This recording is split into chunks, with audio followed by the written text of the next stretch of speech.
Welcome student.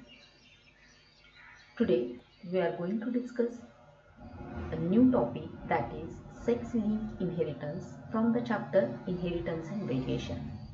In our last lecture we have discussed about autosomal inheritance.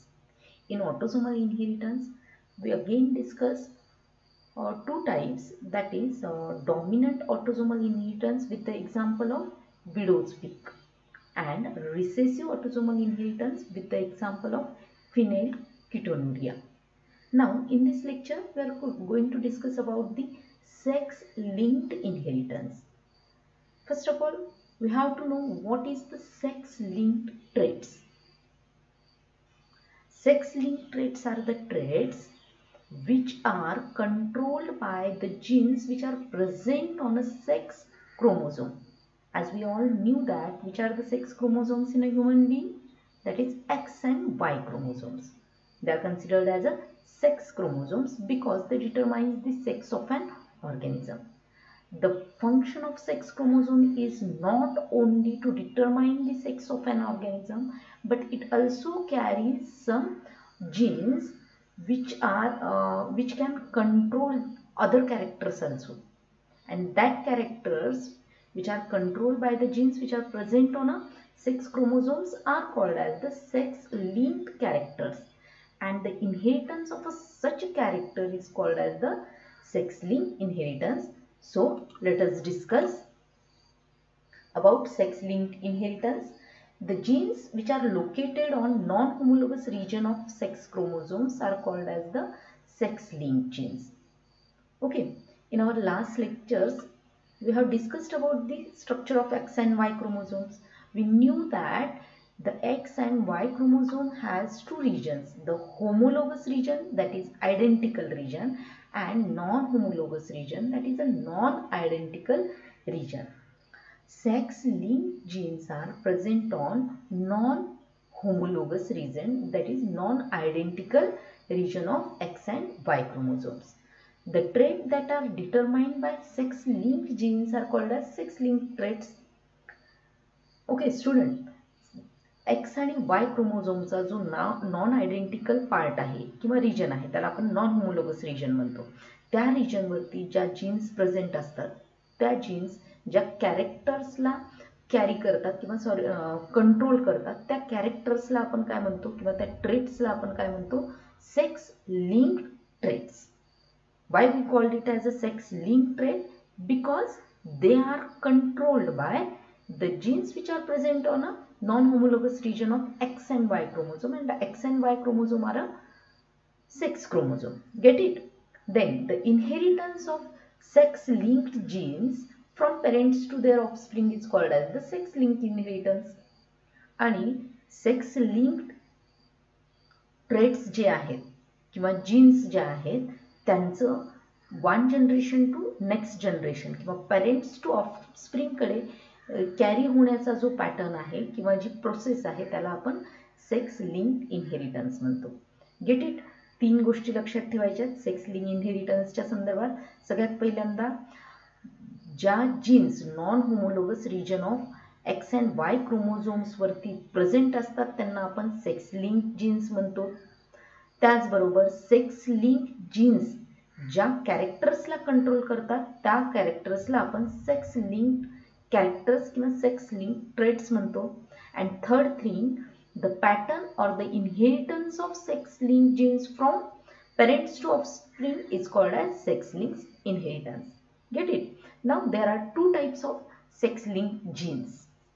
Obviously the X linked genes and Y linked genes, because there are two sex chromosomes, so there are two types of sex linked genes, X linked genes and Y linked genes. Now we are going to discuss about the X linked genes. X linked genes are also called as sex linked genes. Basically they are called as sex linked genes, and Y linked genes are called as the Hollandric genes. Why we call it as Hollandric genes we will discuss in next slide. Just keep in mind X linked genes are also called as sex linked genes. Now X linked genes are the genes which are located on non homologous region of X chromosome, and these genes do not have the corresponding allele on the Y chromosome. आता X linked genes म्हटल्याच्या नंतर X linked genes कुठे असणार आहेत? Non homologous region of X chromosome. X क्रोमोझोमचा जो काही non homologous region आहे त्या रिजनवरती या एक्स लिंक्ड जीन्स प्रेझेंट असतात. आणि ज्या X linked genes non homologous region X क्रोमोझोमवरती प्रेझेंट आहेत त्याचे अलील अल्टरनेट अलील्स जे आहेत ते वायवरती प्रेझेंट असणार आहेत का? ऑब्वियसली नाही, कारण वाय क्रोमोझोम्सची जर लेंथ बघितली आपण नॉन होमोलोगस रिजनची तर ती कशी आहे? कमी आहे, right. So it doesn't have the corresponding allele on a Y chromosome. Then the female has 2 X chromosome. In a female 2 recessive sex linked genes are required for expression of a sex linked trait. आपल्याला माहिती आहे की female मध्ये XX, that is one pair of X chromosome is present. 2 X chromosomes are present, while in male 1 X and 1 Y chromosome is present. So in case of female, if we want a recessive sex linked genes, then it requires 2 recessive genes. म्हणजे female मध्ये जर आपल्याला sex linked traits पाहायचे असतील तर ते sex links traits express होण्यासाठी फिमेलच्या दोन्हीही एक्स क्रोमोझोम्सवरती रिसेसिव्ह जीन्स असणं आवश्यक आहे. फॉर एक्झाम्पल त्याचे पुढे एक्झाम्पल आपण पाहणारच आहोत की कलर ब्लाइंडनेस असेल किंवा हिमोफिलिया असेल, तर कलर ब्लाइंडनेस एक्सप्रेस होण्यासाठी ती जी काही फिमेल आहे ती होमोझायगस रिसेसिव्ह असायला हवी. समजा त्या फिमेलमध्ये एक डॉमिनंट जीन आहे आणि एक रिसेसिव्ह जीन आहे for colour blindness, then colour blindness जो आहे तो त्या फिमेलमध्ये एक्सप्रेस होणार नाही, कारण डॉमिनंट जीन जी आहे ती रिसेसिव्ह जीन्सला काय करणार आहे? सप्रेस करणार आहे किंवा मास्क करणार आहे. Get it? So in case of a female 2 recessive sex-linked genes are required or needed for expression of a sex-linked traits. Get it? Then see the third point. If one X chromosome carries a recessive gene for sex-linked trait, its effect is suppressed by the dominant gene present on another X chromosome. जे की आत्ताच आपण discuss केलं की female मध्ये 2 X chromosomes असतात. मग जर 2 एक्स क्रोमोझोम आहेत तर त्यापैकी एका एक्स क्रोमोझोम वरती रिसेसिव्ह जीन आहे आणि दुसऱ्या एक्स क्रोमोझोम वरती डॉमिनंट जीन असेल तर काय होईल की डॉमिनंट जीन रिसेसिव्ह जीनच्या एक्सप्रेशनला मास्क करेल किंवा सप्रेस करेल, राईट. बट फोर्थ पॉइंट मध्ये आता तुम्ही पहा की मेल मध्ये काय होतं? एक एक्स क्रोमोझोम आणि दुसरा वाय क्रोमोझोम आहे, आणि जेव्हा मेलमध्ये एक्स क्रोमोझोम वरती जर रिसेसिव्ह जीन असेल तरी वाय क्रोमोझोम वरती त्याचा अलील नाहीये, राईट. मग वाय क्रोमोझोम वरती त्याचा डॉमिनंट अलील नाहीये, रिसेसिव्ह अलील नाहीये, त्याच्यामुळे एक्स क्रोमोझोम वरती असणारा रिसेसिव्ह अलील सुद्धा स्वतःला काय करणार आहे? मेलमध्ये एक्सप्रेस करणार आहे, राईट. म्हणून बेसिकली मेलमध्ये जे काही आहे कॅरियर्स आपल्याला पाहायला मिळत नाही. फिनोटिपिकली तो जो काही डिसीज असेल, रिसेसिव्ह ट्रेट असेल, तो एक्सप्रेस होणारच आहे. See here, male has only 1 X chromosome.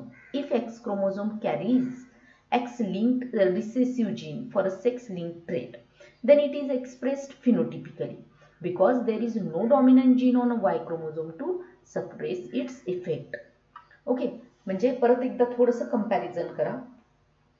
कळायला थोडंसं आपल्याला कठीण वाटतं, पण एकदा लक्षात आलं की पुढे तुम्हाला क्रॉस वगैरे जे एक्झाम्पलमध्ये विचारले जातील ती फटाफट सोडवता येऊ शकतात. त्याच्यामुळे फक्त लक्षात घ्यायचं आहे की फिमेलमध्ये शक्यतो रिसेसिव्ह जी काही जीन आहे त्याचा अल्टरनेटिव्ह डॉमिनंट जीन जर दुसऱ्या एक्स क्रोमोझोमवरती असेल तर ते रिसेसिव्ह जीनचा इफेक्ट जो आहे तो डॉमिनंट जीन काय करते?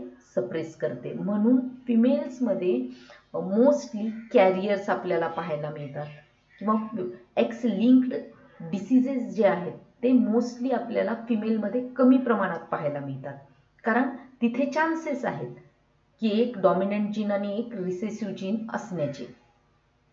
पण इन केस ऑफ मेल काय होतं की एकच एक्स क्रोमोझोम आहे, दुसरा वाय क्रोमोझोम आहे, आणि त्या एक्स क्रोमोझोमवरती जर रिसेसिव्ह जीन असेल,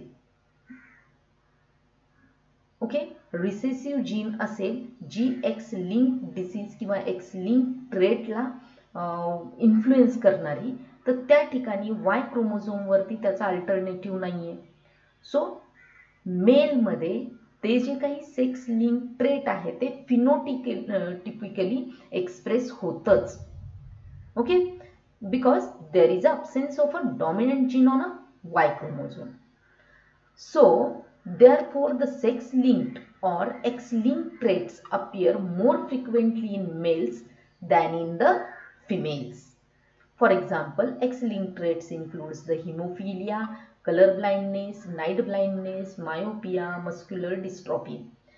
लक्षात ठेवायचे त्याच्यामुळे X linked किंवा त्यालाच आपण काय म्हणतो सेक्स लिंक ट्रेट्स जे आहेत ते more frequently in a male आपल्याला पाहायला मिळतात दॅन फिमेल. फिमेलपेक्षा मेलमध्ये एक्स लिंक ट्रेट जे आहेत ते जास्ती पाहायला मिळतात.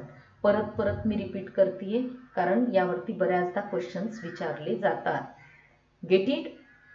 एक्स लिंक ट्रेट्स मेनली कुणामध्ये जास्ती पाहायला मिळतात? मेलमध्ये. का पाहायला मिळतात? कारण मेल जो आहे तो heterozygous x and Y chromosome असणारा आहे, आणि जर एक्स क्रोमोझोम वरती रिसेसिव्ह जीन असेल तर तिला मास्क करण्यासाठी किंवा सप्रेस करण्यासाठी डॉमिनंट जीन वाय वरती प्रेझेंट नसते. त्यामुळे बऱ्याच ठिकाणी एक्स लिंक ट्रेट्स जे आहेत ते आपल्याला मेलमध्ये फिनोटिपिकली एक्सप्रेस झालेले पाहायला मिळतात. Okay, next is the Y link genes. Y link genes are also called as the holandric genes. आता होलॅन्ड्रिक जीन्स म्हणजे काय? The genes which are located on non homologous region of the Y chromosome. Y क्रोमोझोम्सच्या non homologous रिजनवरती ज्या genes present असतात त्या जीन्सला आपण काय म्हणतो? Y linked genes or holandric genes. The Y link genes are inherited directly from male to mail. Simple sentence आहे. वाय लिंक जीन्स काय होतात? डायरेक्टली मेल टू मेल, कारण फिमेलमध्ये काय असतं? एक्स एक्स, मेलमध्ये एक्स वाय. या दोघांचा जेव्हा आपण क्रॉस करू, क्रॉस केल्याच्या नंतर काय लक्षात येईल? एक्स जेव्हा इंटरॅक्ट एक्सशी होईल त्यावेळेस फिमेल फॉर्म होणार आहे एक्स एक्स. एक्स जेव्हा वायशी इंटरॅक्ट होईल मेलच्या एक्स वाय, म्हणजे वाय वरती असणाऱ्या जीन्स सनमध्ये आल्या, राईट. मग वाय जो काही क्रोमोझोम आहे तो फिमेलमध्ये येतच नसल्यामुळे वाय लिंक्ड जीन्स किंवा वाय लिंक ट्रेट्स जे आहेत त्या फिमेलमध्ये आपल्याला पाहायला मिळणार आहेत का? नाही. So Y link genes are inherited directly from male to male. In man, the Y-linked genes such as hypertrichosis is responsible for the excessive development of hair on the pinna of hair. See here, it is the example of hypertrichosis. Hypertrichosis म्हणजे काय? जो मेलचा pinna आहे, lobe आहे, ear lobe, त्याच्यावरती excessive growth of hairs होते, त्याला आपण काय म्हणतो? Hypertrichosis. This character is transmitted directly from father to his son, कारण फादरकडनंच वाय क्रोमोझोम सनमध्ये जाणार असल्यामुळे त्याच्यावरती वाय क्रोमोझोमवरती प्रेझेंट असणाऱ्या सगळ्या जीन्स ज्या आहेत त्या डिरेक्टली सनमध्ये पण प्रेझेंट असणार आहेत किंवा सनमध्ये ट्रान्समिट होणार आहेत. So hypertrichosis is the best example of Y link trait or a holandric trait. Get it? X-linked trait or a genes and Y-linked genes. ह्याच्यातला डिफरन्स विचारला तर तुम्हाला सांगता येईल. Okay, the next is the examples. Here we are going to discuss about the two example. One is the colour blindness and second example is the haemophilia. आता हे दोन्ही example कुठले आहेत? X linked inheritance. X linked इनहेरिटन्सलाच आपण काय म्हणतो आणखी? सेक्स लिंक्ड इनहेरिटन्स किंवा sex linked genes. Get it? So color blindness is the X-linked recessive disorder where the person is unable to distinguish between a red green colors as both the colors appears gray. Colour blindness जो हा एक काइंडचा disorder आहे किंवा काय म्हणता येईल आपल्याला, हा एक प्रकारची डिसीज आहे. सिंपली आपण we can say it as a disease, की ज्यामध्ये काय होतं, रेड आणि ग्रीन कलरमध्ये पर्सनला डिस्टिंग्विश करता येत नाही, कारण रेड आणि ग्रीन हे दोन्हीही कलर्स त्यांना ग्रे दिसत असतात. रेड कलरला ते आयडेंटिफाय करू शकत नाही कारण रेड कलर त्यांना ग्रे कलर सारखा दिसतो, तसंच ग्रीन कलर देखील त्यांना ग्रे कलर सारखाच दिसतो. त्याच्यामुळे रेड ग्रीन मध्ये ते डिस्टिंग्विश करू शकत नाहीत. That is the X-linked recessive disorder. Now the homozygous recessive female and heterozygous recessive male are unable to distinguish between red and green color. That means they are color blind. color blind कोण आहेत, जेव्हा female मध्ये homozygous recessive असतील, both CR smaller और both CR recessive, दोन्हीही जर recessive jeans present असतील तर ती फिमेल काय असणार आहे, colour blind. While a heterozygous recessive male, X chromosome वरती जर एक रिसेसिव्ह जीन असेल तर Y क्रोमोझोम वरती तर कुठली त्या संदर्भातली जीनच नाहीये. त्याच्यामुळे मेल जे आहे ते काय असणार आहे, जर सिंगल रिसेसिव्ह जीन जरी असेल तरी ते कलर ब्लाइंड असणार आहे. The frequency of colour blind women is much less than the colour blind mail. ते का, ते आपण मागच्या स्लाइड मध्ये डिस्कस केलेलं आहे की frequency of colour blind women काय आहे, लेस आहे दॅन कलर ब्लाइंड मेल. का, तर वुमेन मध्ये 2 X क्रोमोझोम असल्यामुळे तिथे चान्सेस आहेत की एखाद्या X क्रोमोझोम वरती डॉमिनंट जीन असण्याचा, आणि ज्यावेळी डॉमिनंट जीन असेल तर ती काय करेल, कलर ब्लाइंड जीन्सच्या एक्सप्रेशनला सप्रेस करेल. म्हणजे ती फिमेल जी आहे ती फिनोटिपिकली नॉर्मल असेल. फिनोटिपिकली ती काय आहे की नॉर्मल आहे, तिला कलर ब्लाइंडनेसचा काहीही प्रॉब्लेम नाहीये. जिनोटिपिकली ती कशी असणार आहे, कॅरियर. कलर ब्लाइंडची जीन ती कॅरी करते, बट डॉमिनंट जीन असल्यामुळे ती फिनोटिपिकली काय एक्सप्रेस होणार नाही. म्हणून फिमेल ज्या आहेत त्या लेस color blind असतात than the male. Get it? The dominant X-linked gene is necessary for the formation of color sensitive cells in the retina of eye. जर डॉमिनंट जीन जी आहे कलर ब्लाइंडच्या संदर्भातली डॉमिनंट जीन जी आहे ती आवश्यक आहे, त्या डॉमिनंट जीन मुळे काय होतं की रेटिनामध्ये कलर सेन्सिटिव्ह सेल्स ज्या आहेत त्या तयार होतात. जर डॉमिनंट जीन अब्सेंट असेल तर कलर सेन्सिटिव्ह सेल्स जे आहेत त्या तयार होणार नाही आणि त्यामुळे कलर ब्लाइंडनेस जो आहे तो एक्सप्रेस होईल किंवा ही डिसऑर्डर जी आहे ती आपल्याला ह्यूमन बीइंग्स मध्ये पाहायला मिळेल. Now we will discuss about the crosses. Suppose colour blind male, sorry एकदा फक्त इथे पाहून घ्या, these are male and female.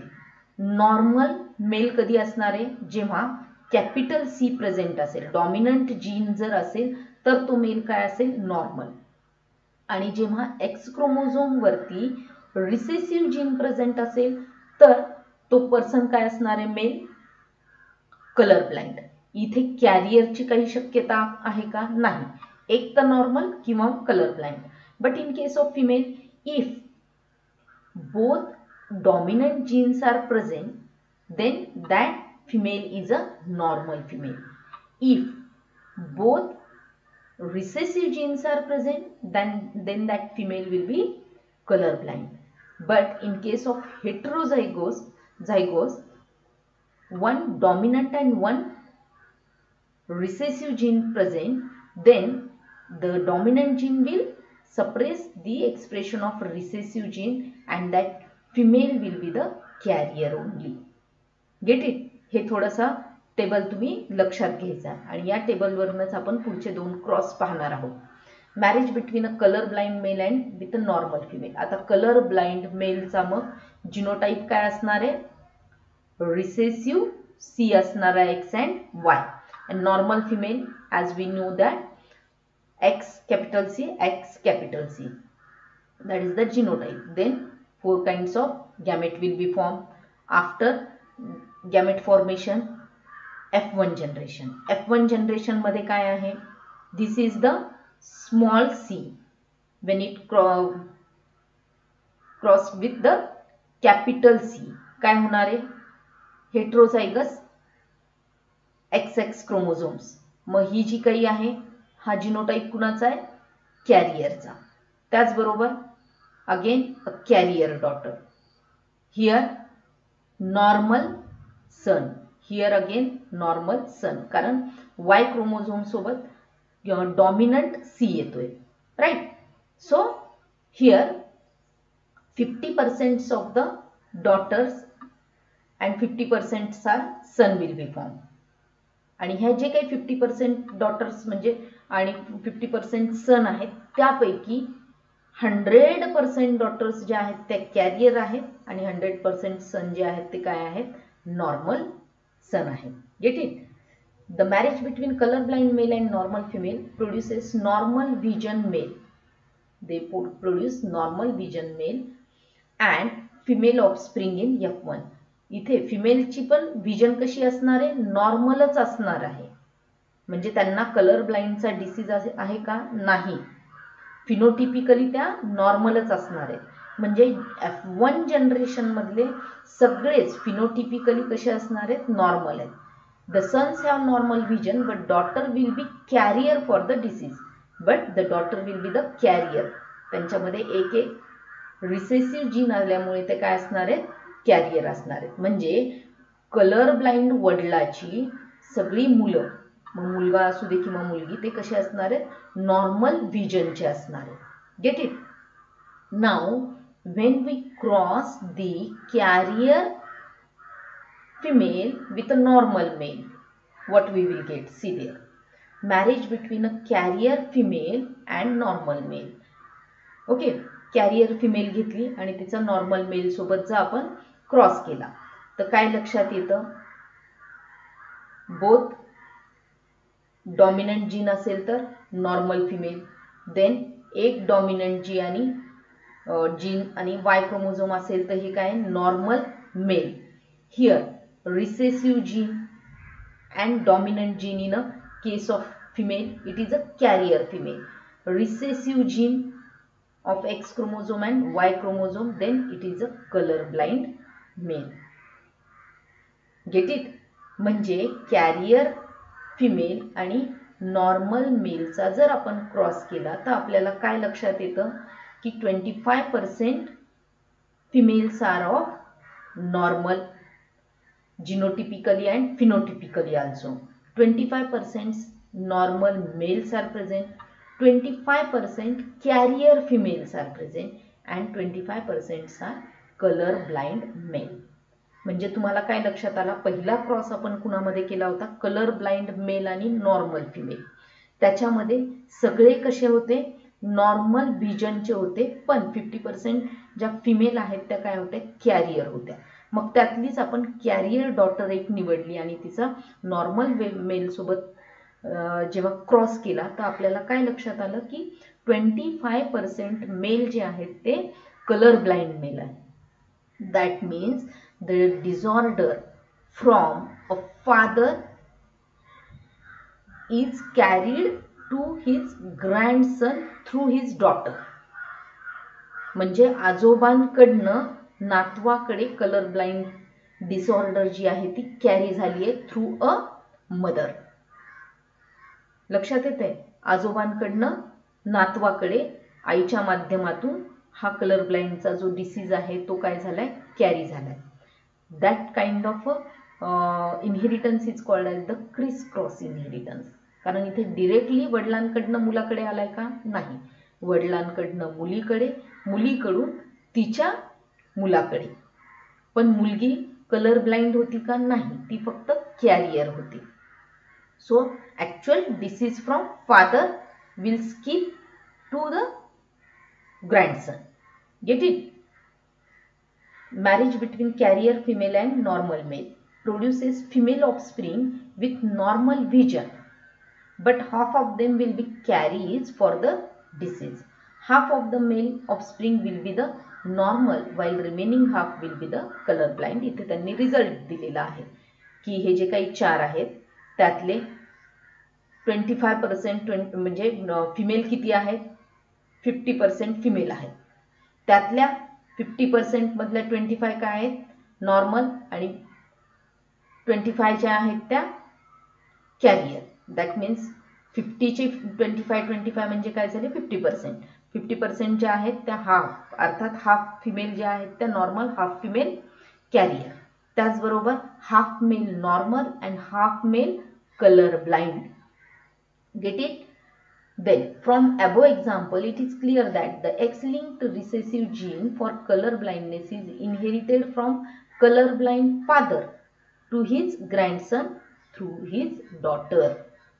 लक्षात आलं, आजोबांकडनं नातवाकडे आईच्या माध्यमातून हा डिसीज जो आहे तो कॅरी होतो. And this type of inheritance is called as a criss cross inheritance. Skip करतोय. सी हियर की या पद्धतीचा कलर ब्लाइंडनेस म्हणजे काय की रेड अँड ग्रीन दोन्हीही जे आहेत ते ग्रे दिसतात. Then the next example is the haemophilia. It is also called as the bleeders disease.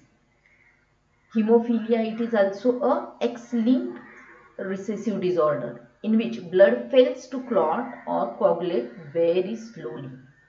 Hemophilia मध्ये काय होतं की ब्लड जो आहे, समजा एखादा कट झाला किंवा इंजुरी झाली तर तिथनं आपल्याला रक्त वाहायला लागतं. पण हिमोफिलिया असणाऱ्या पर्सन मध्ये हे ब्लड क्लॉट होत नाही. रक्त जे आहे ते अधिक प्रमाणामध्ये वाहतं, म्हणून त्याला आपण काय म्हणतो bleeders disease. This disease is a X-linked recessive disorder. The genes for normal clotting are dominant over the recessive gene for hemophilia. Right? The gene for the normal clotting are dominant over the recessive gene. जर recessive gene present असेल तर haemophilia असणार. Dominant असेल तर ती काय करते, recessive जीनच्या एक्सप्रेशनला जी आहे ती suppress करते. The person having the recessive gene for hemophilia is deficient in clotting factor, that is factor 8 and 9 in the blood. ज्या पर्सन मध्ये रिसेसिव्ह जीन प्रेझेंट असेल हिमोफिलियाची तर त्या पर्सन मध्ये त्याच्या ब्लड मध्ये 8 and 9 फॅक्टर जो आहे तो काय असणार आहे, त्या ब्लड मध्ये अब्सेंट असणार आहे. आणि 8 and 9 factor is essential for the clotting of the blood. So, even minor injuries causes continuous bleeding. Hence, hemophilia is also called as the bleeder's disease. छोट्या जरी जखमा असतील तर त्यातून रक्त जे वाहतंय ते खूप अधिक प्रमाणात वाहतं, म्हणून ह्याला आपण काय म्हणतो bleeders disease. The recessive gene for hemophilia is located on non-homologous region of the X chromosome. हे तर आपल्याला माहिती आहे कारण X linked genes कुठे असतात, non-homologous region of the X chromosome. As there is no corresponding allele on a Y chromosome to suppress its expression, so men suffer from this disease. Women suffers only when both X chromosomes have the recessive genes or alleles. हे आपण मागच्याच example मध्ये खूप चांगल्या पद्धतीने discuss केलेलं आहे की मेल मध्येच जास्तीत जास्ती आपल्याला डिसीज्ड पर्सन पाहायला मिळतात. फिमेल मध्ये दोन कंडिशन आहेत, एक तर त्या कॅरियर असू शकतात, त्याच्यामुळे आपल्याला हिमोफिलिक मेल जे आहेत त्या अधिक प्रमाणात पाहायला मिळतात as compare to female. See here for the normal male dominant gene should be present. If that gene is recessive, then that male is the hemophilic. In case of male, there is no condition of carrier is present. Then in case of female, if both the genes or both the alleles are dominant, then that female is normal. If both the alleles are recessive, then that female is the hemophilic. And if condition is heterozygous, that means one dominant and one recessive gene is present, then that female is the carrier. Again, marriage between the haemophilic male and normal female. Haemophilic male आणि normal female मध्ये जर आपण cross केला तर आपल्याला काय लक्षात येईल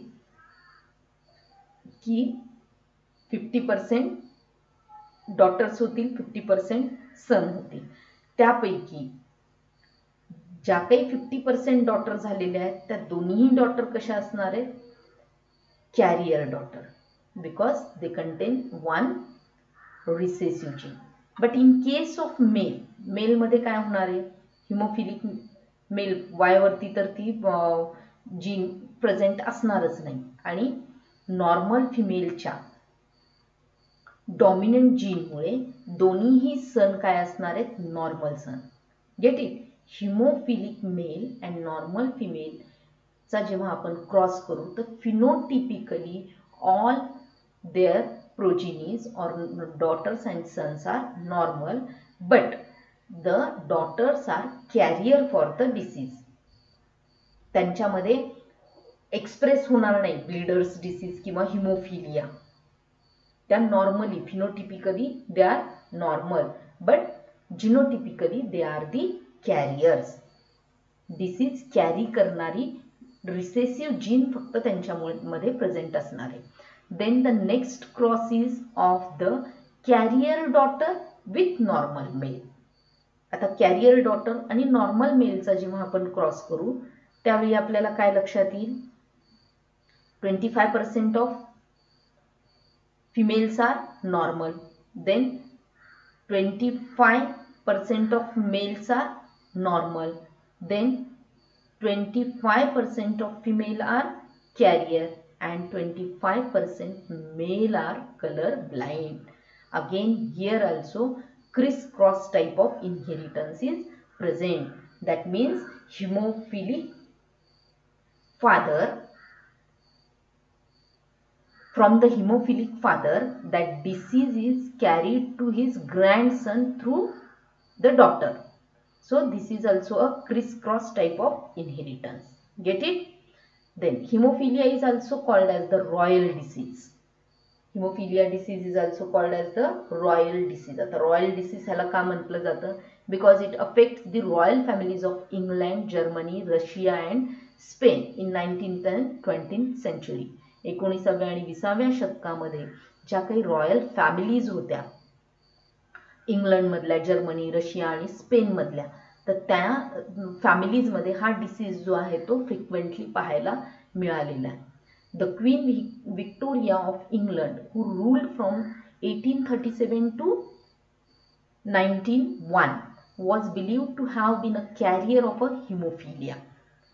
ती कशी होती, फिमेल कॅरियर होती. मग कॅरियर फिमेल कडनं तो जो काही डिसीज आहे, she passes the trait to her 3 of 9 children.